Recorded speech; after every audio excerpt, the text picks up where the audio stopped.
prolonged Iran war risks an unprecedented crisis in global energy supplies. And that kind of shock could ripple through every major economy, raising costs for households and businesses. Dmitry Zhdanikov is Reuters energy and commodities editor. We're already in the energy shock. I mean, to put it simple, the world has lost around a quarter of oil that it was getting daily before the war started. So when a quarter of something is not available, I mean, inevitably people will be scrambling to buy more and more oil and products for higher prices. So the shock is already very big. But some countries are more exposed than others and less able to cushion the blow. In Europe, a fresh energy shock revives painful memories of the surge that followed Russia's invasion of Ukraine. Germany's industry-heavy economy has a lot to lose. Its manufacturing sector has only just stopped contracting for the first time since 2022.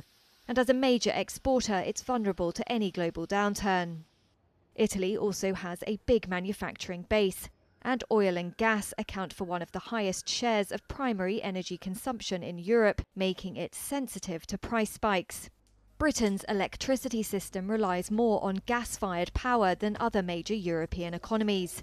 And gas prices, rising faster than oil since the start of the war, often set its electricity costs. Japan is firmly in the firing line. It sources around 95% of its oil from the Middle East, and nearly 90% of that passes through the Strait of Hormuz. A weak yen is already lifting import costs, feeding through to food and daily necessities. Among emerging heavyweights, the Gulf faces a direct hit. Some forecasters now expect contraction this year, reversing pre-war growth hopes. Higher oil and gas prices are no help if the effective closure of Hormuz prevents exports, especially for Kuwait, Qatar and Bahrain. India is another exposed giant. It imports about 90% of its crude and nearly half of its liquefied petroleum gas, with roughly half of its oil and an even larger share of its LPG coming through Hormuz. Economists are trimming growth forecasts, and the rupee has fallen to a record low. Turkey, which borders Iran, is bracing for potential refugee inflows and more geopolitical uncertainty. Economically, its central bank has paused interest rate cuts again and has sold as much as $23 billion in reserves to bolster the lira.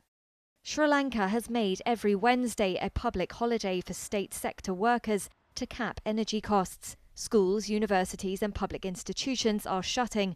Non-essential public transport is suspended, and a national fuel pass now restricts fuel purchases.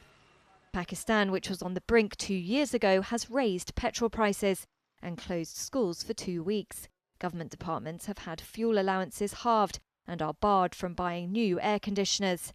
Reza Bakir is global head of sovereign advisory services at Alvarez and Massel. He says it's a substantial economic shock to many emerging markets. Countries that have large petroleum imports, for example, countries like Pakistan, Egypt, have had petroleum import bills last year of more than $10 billion each.